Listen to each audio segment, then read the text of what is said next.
मैंने तो पैसों के हिसाब से गाड़ी देखी, पसंद इसलिए आ गई क्योंकि चलने में बिल्कुल ये डीजल की तरह चलती है। सेल्स जो मैन था वो बढ़िया आदमी था, उसने बोला कि आप टेस्ट ड्राइव लो गाड़ी की। उसने बोला कि खड्डों में कुदाओ जितनी कुदानी है, खड्डों में कुदाई, भर भर के कुदाई, गाड़ी बढ़िया कंफर्ट के हिसाब से बढ़िया लगी। मेरे को ये 1180 मतलब 12 लाख से कम में टर्बो इंजन मिल गया। शुरुआत में आपको लगेगा कि गियर अटकता है, सीट का कंफर्ट काफ़ी अच्छा है। आप देखो अंडर थाई सपोर्ट मेरा यहाँ तक आ रहा है, ऑलमोस्ट नी कैप तक आ रहा है नीचे, बहुत हल्का सा बल्ज है एक इस एरिया में। बस इसके 10 के 10 पॉइंट उस दिन कटेंगे जिस दिन इसने को धोखा दे दिया। भाई ये तुम क्रेटा सेल्टोस जैसी खूबसूरत गाड़ियाँ छोड़ के इसके साथ क्या कर रहे हो? भाई यार आज हमारे पास आई है सिट्रोइन की C3 एयर क्रॉस, जो कि सेम रहने वाली है क्रेटा सेल्टोस के ही सेगमेंट के साथ में, बट इस गाड़ी को ज़्यादा लोग जो है वो ध्यान नहीं देते हैं। आज की इस वीडियो के अंदर मैं आप लोगों के साथ इस कार का एक ओनरशिप रिव्यू शेयर करने वाला हूं और उनसे जानेंगे कि उन्होंने इस कार को क्यों परचेज किया है, क्या कुछ उनको इस गाड़ी में अच्छाइयाँ मिली हैं, क्या कुछ कमियाँ मिली हैं। ओवरऑल ओनरशिप रिव्यू की बात करेंगे और जानेंगे कैसा उनका फीडबैक। तो मिलवाता हूँ मैं इस कार के ओनर से। सर बहुत बहुत स्वागत है आपका। सबसे पहले शुभ नाम बताइए। मेरा नाम सुमित है। कौन सा वेरिएंट रहने वाला, गाड़ी आपने कब परचेज करी? गाड़ी ली थी मैंने जनवरी में ठीक इसी है। साल, 2023 का स्टॉक है। तो अभी अप्रैल चल रहा है, तो यानी 3-4 महीने जो है गाड़ी आप यूज़ कर चुके हैं। ओवरऑल कितने किलोमीटर गाड़ी चला दी होगी आपने? मैंने 8,500 8600 किलोमीटर। ठीक है। कितने की ऑन रोड पड़ी थी आपको दिल्ली के? मेरे को ये 1180 ऑन रोड पड़ी, मतलब कि 12 लाख रुपए के अंदर जो है वो रहने वाली है गाड़ी। तो सेगमेंट की अगर हम बात करें, बेसिकली आपकी रिक्वायरमेंट्स को देखते हुए आपने इस कार को परचेज किया, तो कौन कौन सी गाड़ियाँ पहले आपने देखी? मैंने तो पैसों के हिसाब से गाड़ी देखी थी। ठीक है। मैं सही बताऊं तो मैंने सेडान देखी थी, होंडा सिटी का मूड था लेकिन अवेलेबिलिटी का इशू हुआ। फिर एलिवेट मेरे को पसंद नहीं आई देखने में, तो चला के भी नहीं देखी। ठीक है। कॉम्पैक्ट एसयूवी से मैं दूर रहता हूँ वैसे तो। फिर मैं ग्रैंड विटारा की तरफ गया, बीइंग मारुति और उसकी रिलायबिलिटी के हिसाब से। तो पहले भी कोई गाड़ी मैंने मारुति की चलाई है। मेरे पे स्विफ्ट हुआ करती थी VDI। 10 साल के रूल के चक्कर में मेरे को जल्दी बेचनी पड़ी। मतलब वो डीजल यूज़ करते थे आप? हाँ डीजल करता था, 2.5 लाख किलोमीटर के आसपास मैंने चलाई थी वो गाड़ी। ठीक है। लेकिन चल जाती मेरे ख्याल से 5 लाख किलोमीटर आराम से चल जाती है वो। बट वो टाइम पूरा हो गया बट टाइम पूरा हो गया तो निकालनी पड़ गई। तो इसलिए फिर मारुति की सोच के मैं नेक्सा के शोरूम पे गया, Vitara Brezza, sorry grand Vitara. हाँ, तो ग्रैंड विटारा ले लेते हैं। अब बूट स्पेस है एक बहुत बड़ी समस्या है उसके, मेरे को बूट स्पेस चाहिए। बूट स्पेस उसमें कम थी, लेकिन तब भी उसका एक ऑप्शन रखा था। चला के देखी, ठीक थी, एक्साइटिंग नहीं थी पर ठीक ठाक थी। ठीक है। तो फिर मैं सेल्टोस की तरफ जा रहा था। क्रेटा मैंने कैंसिल कर दी थी क्योंकि बहुत ज़्यादा बिकती है तो डिमांड सप्लाई का इशू रहता है। ठीक है जी। पैसे ज़्यादा लग जाते हैं उसके अंदर। तो सेल्टोस के लिए जा रहा था, बीच में मेरे को इसका शोरूम दिखा। लेने का कोई प्लान नहीं था, वैसे ही क्यूरियोसिटी की थी कि देख लेते हैं इसको भी। हाँ। सेल्स जो मैन था वो बढ़िया आदमी था, उसने बोला कि आप टेस्ट ड्राइव लो गाड़ी की। टेस्ट ड्राइव दी, गाड़ी पसंद आ गई। पसंद इसलिए आ गई क्योंकि चलने में बिल्कुल ये डीजल की तरह चलती है, जो मेरे को चाहिए थी। ठीक है।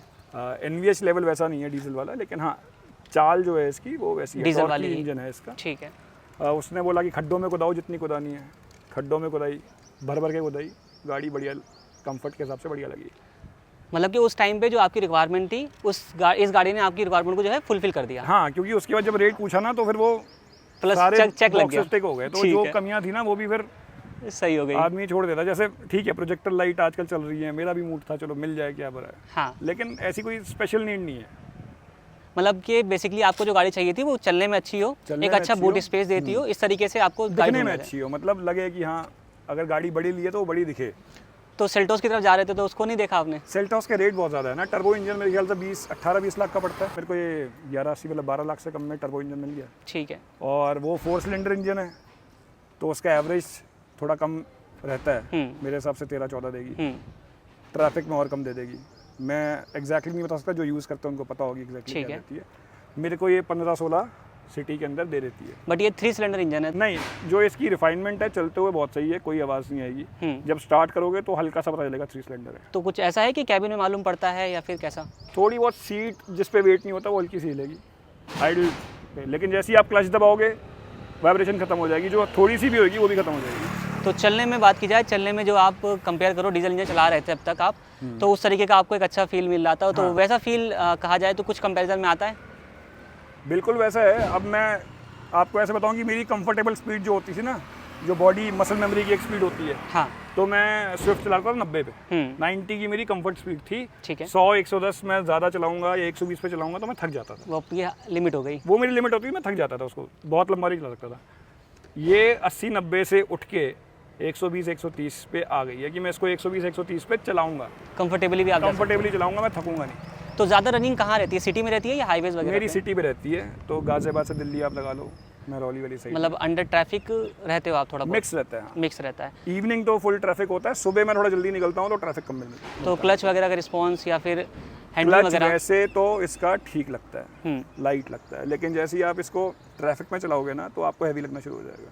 ये मतलब मेरे को ऐसा फील होता है कि ट्रैफिक में बम्पर टू बम्पर में मेरे को हैवी लगनी शुरू हो जाती है। तो मतलब सिटी पर्पज़ के हिसाब से देखा जाए तो ठीक है।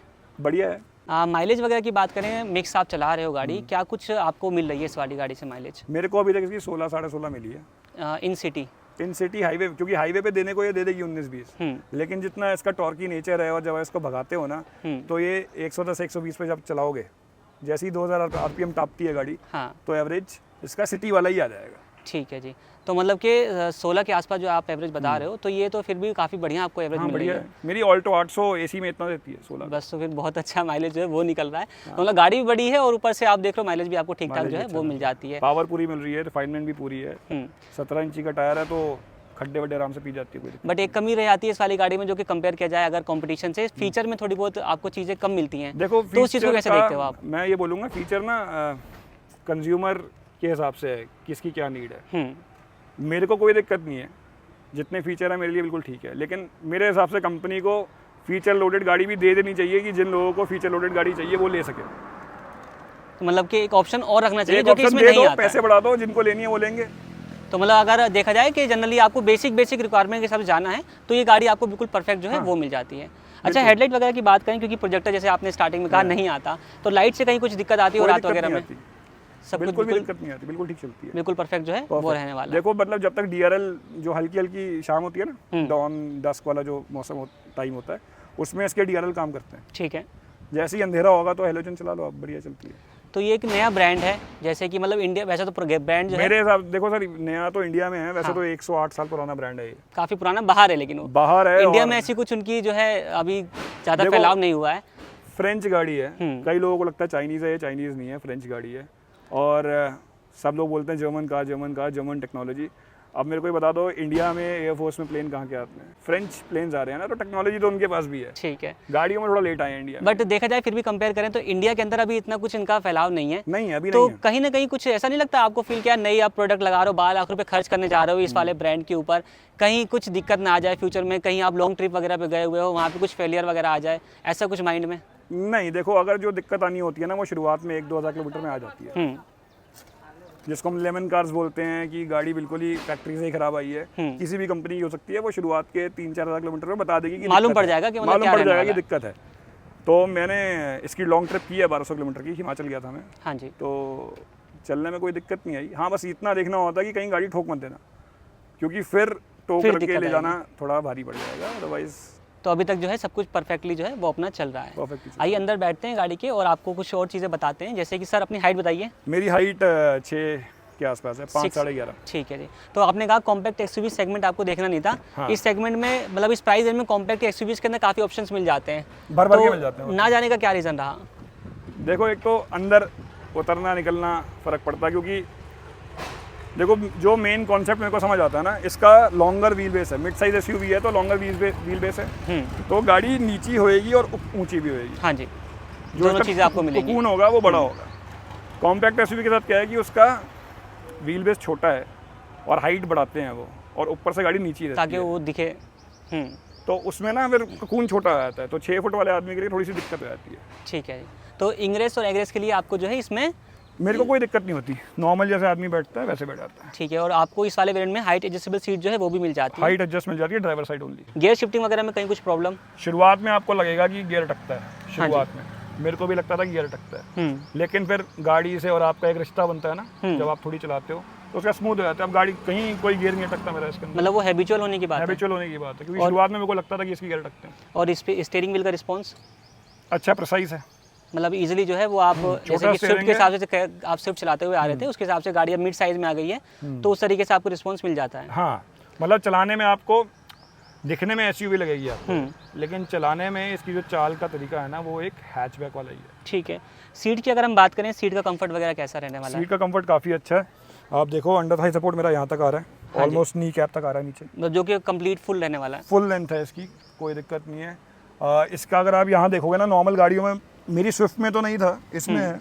यहाँ पे ना हल्का सा बल्ज है, यहाँ पे बहुत हल्का सा बल्ज है एक इस एरिया में, जो कि रीढ़ हड्डी को सपोर्ट तो हाँ, तो आपको वो आगे रखता है हल्का सा। ठीक है, तो मतलब एक कंफर्टेबल राइड जो है वो आपको मिल यहाँ जाएगी पे इससे। सपोर्ट आया तो 1200 किलोमीटर की आपने ट्रिप करी, तो ये वन शॉट थी या किस तरीके से थी? वन शॉट तो नहीं बोलूँगा, 3 दिन का ट्रिप था मेरा, 3-4 दिन का। तो वन शॉट आप लगा लो 600 एक साइड, 600 एक साइड। ठीक है, तो मतलब 600 किलोमीटर भी आपने रन किया, तो वो कंफर्टेबल था अपना, ऐसा तो नहीं कंफर्टेबल, कि? कोई दिक्कत नहीं। और पीछे लोग आपके साथ गए थे या फिर आप सिंगल ही गए थे? पीछे फैमिली गई थी साथ में, फैमिली कोई का कंप्लेंट response? किसी ने कुछ नहीं की। और झटके भी लगे, मतलब झटके से जब गाड़ी निकलती है तो पीछे से कोई कंप्लेंट नहीं आई। एज अ ड्राइवर मुझे पता चल जाता कि झटके से निकाली है मैंने गाड़ी कहीं से, लेकिन वो अच्छा, अंदर इम्पैक्ट नहीं आता। एसी के रिस्पांस की बात करें, क्योंकि अभी इतना कुछ गर्मियां नहीं पड़ी हैं, अभी तो आने वाला है सीजन, बट फिर भी आपने फील करा होगा कि एसी का रिस्पांस किस तरीके का आ रहा है, इफेक्टिवनेस वगैरह, तो लगता है जब गर्मियां पड़ेंगी तो ये अपना आराम से झेल जाएगा? बिल्कुल, क्योंकि गर्मियाँ तो मेरे हिसाब से दिल्ली में सर आ ही गई हैं, 5-6 डिग्री का ही फर्क रह गया है। हाँ जी। 40-41 तो होना शुरू हो गया, 48 तक चला जाता है मैक्सिमम। तो अभी भी अगर मैं इसका एसी चलाता हूँ तो सेकंड फैन स्पीड पे चलाता हूँ, ठीक है, सही चलता है, कोई दिक्कत नहीं। तो मतलब अपना कंफर्टेबल जो है वो इसमें भी रहने वाला है। अच्छा, बूट वगैरह की बात करें तो पहले ये पूछूंगा सर, 7 सीटर ना लेने का कोई खास रीजन बूट ही था सिर्फ, और या फिर कुछ और रिक्वायरमेंट थी? देखो, मेरी फैमिली साइज इतना बड़ा नहीं है और मेरे को बूट स्पेस ज़्यादा चाहिए थी, तो इसलिए 5 सीटर ही बेस्ट ऑप्शन मेरे को लगा। तो बूट दिखाते हैं आप लोगों को, और बूट की बात कर लेते हैं। पीछे से गाड़ी का लुक किस तरीके का आने वाला है वो आप यहाँ पर चेक कर सकते हो, मतलब कि कुछ अलग चीज़ जो है वो देखने को आपको मिलेगी रेगुलर गाड़ियों के मुकाबले में। तो बूट की अगर हम बात करें तो बूट स्पेस आप यहाँ पर चेक कर सकते हो। इन लीटर्स में कितना होगा सर ये अपना? सर ये 450 के आसपास होगा। तो कंपटीशन में अगर हम सेल्टोस या क्रेटा की बात करें तो 433 के आसपास आता है उनका। हाँ, मेरे ख्याल, हाँ 433, 444 के आसपास। तो इतना ही रहता है ऑलमोस्ट, फिर भी आपको इसमें काफ़ी ज़्यादा बूट स्पेस जो है वो मिल जाता है। तो जब ट्रिप पे गए तो खैर आपको ज़रूरत तो नहीं पड़ी होगी, कमी तो नहीं पड़ी होगी? नहीं, कोई कमी नहीं। छोटी गाड़ी में सोचना पड़ता था कौन से बैग लेके जाने हैं, इसमें नहीं सोचना पड़ता। इसमें तो अटैच ही डाल दो, कुछ भी डाल दो, सब आ जाता है। ठीक है जी। In terms of ground clearance वगैरह की बात करें, पहाड़ों पे आप गए गाड़ी लेकर के, तो वहाँ पे कुछ दिक्कतें वगैरह आई? ओवरटेक करने में बहुत आसानी रही, क्योंकि वहाँ पे पतली रोड होती थी, तो साइड में जो कच्चा होता था वहाँ से आराम से गाड़ी निकल जाती है, आराम से निकल जाएगा बहुत प्यार से। इसका एक्चुअली भी सस्पेंशन का जो मज़ा आएगा ना, आपको उसी जगह पे आएगा जहाँ पे बहुत ज़्यादा पत्थर खड्डे होंगे ना, वहाँ से आप जब निकालोगे तो आपको फील होएगा। मतलब उस चीज़ में आपको यहाँ पे कंफर्ट आ रहा है? बिल्कुल आ रहा है। अगर हम बात करें सर्विस वगैरह की, तो अभी खैर सर्विस वगैरह तो अभी हाँ 10,000 वाली होने वाली है, अभी मेरे ख्याल से 1-1.5 महीने में हो जाएगी इसकी। अच्छा, इंप्रूवमेंट की बात करें, गाड़ी के अंदर काफ़ी चीज़ें आपने बताई वो जो कि पॉजिटिव रही है अभी तक। इंप्रूवमेंट की बात करें, कहीं कुछ लगता हो आपको कि इस जो ब्रांड को इंप्रूवमेंट करना चाहिए अपनी गाड़ी के अंदर? मेरे हिसाब से ये जो निकाल रहे हैं बिल्कुल ठीक निकाल रहे हैं, लेकिन हाँ, ब्रांड को और प्रमोट करने के लिए मार्केट में बहुत तरीके के कस्टमर हैं। ऐसे भी कस्टमर हैं जिनको फीचर लोडेड गाड़ी चाहिए, तो उनके लिए यार एक फीचर लोडेड गाड़ी निकाल दो। ठीक है, ताकि जो इसकी एंथुसियास्ट हैं वो तो ये लेंगे, बाकी जिसको फीचर लोडेड चाहिए वो फीचर लोडेड ले ले। लेकिन ये जेम ऑफ इंजन जो है ना, मैं चाहता हूँ ये हर कोई एक बार एक्सपीरियंस करे। अच्छा, आजकल सेफ्टी के बारे में बहुत कहा जाता है, सेफ्टी के बारे में मुझे नहीं पता, टू बी ऑनेस्ट। मुझे भी नहीं पता इसका क्या है, एंड कैप तो इसकी आई नहीं अभी तक। अभी आपको क्या लगता है कि सेफर लग रही है जिस तरीके से आप चला रहे हो गाड़ी को? हाँ, देखो मेरा मानना है बी ए सेफर ड्राइवर। अगर आप लोग क्या करते हो, अगर आप भी डैशबोर्ड पे आगे फ़ोन लगा के न्यूज़ देखते हुए जाम में गाड़ी चलाते हो, तो आपके लिए भाई कुछ भी आ जाए कोई फ़ायदा नहीं है। तो बी ए सेफ ड्राइवर। फिर नॉर्मल स्पीड पे चलाइए ना।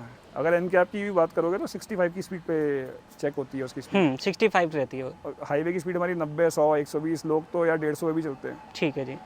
तो मतलब ओवरऑल कहा जाए तो सेफ्टी के बारे में भी ऐसा कुछ क्लियर नहीं है? मुझे भी नहीं पता क्या है क्या नहीं है, लेकिन हाँ मेरे को अपनी ड्राइविंग पे भरोसा है। अब तक की यूसेज के हिसाब से अगर हम बात करें, 10 में से आपको नंबर देना हो ओवरऑल प्रोडक्ट को, कितने नंबर आप देना चाहेंगे? देखो, मैंने गाड़ी लिया तो मैं तो पूरे के पूरे ही दूंगा, क्योंकि मैंने सब देख के ही लिया था। मेरे को गाड़ी, मेरे सारे बॉक्सेस चेक हो रहे हैं, तो मेरे तो 10 में से 10 है कंप्लीट नंबर। बस इसके 10 के 10 पॉइंट उस दिन कटेंगे जिस दिन इसने मेरे को धोखा दे दिया। तो वो कहीं ना कहीं माइंड में भी है? वो माइंड में, क्योंकि देखो मैं गाड़ी चलाऊंगा इसको 5 साल चलाऊंगा और मैं 1.5-2 लाख किलोमीटर चलाऊंगा, तो 1 लाख किलोमीटर तक इसने मेरे को कभी धोखा नहीं देना। अगर धोखा दे दिया देन पूरे फिर नंबर कट जाएंगे पूरे।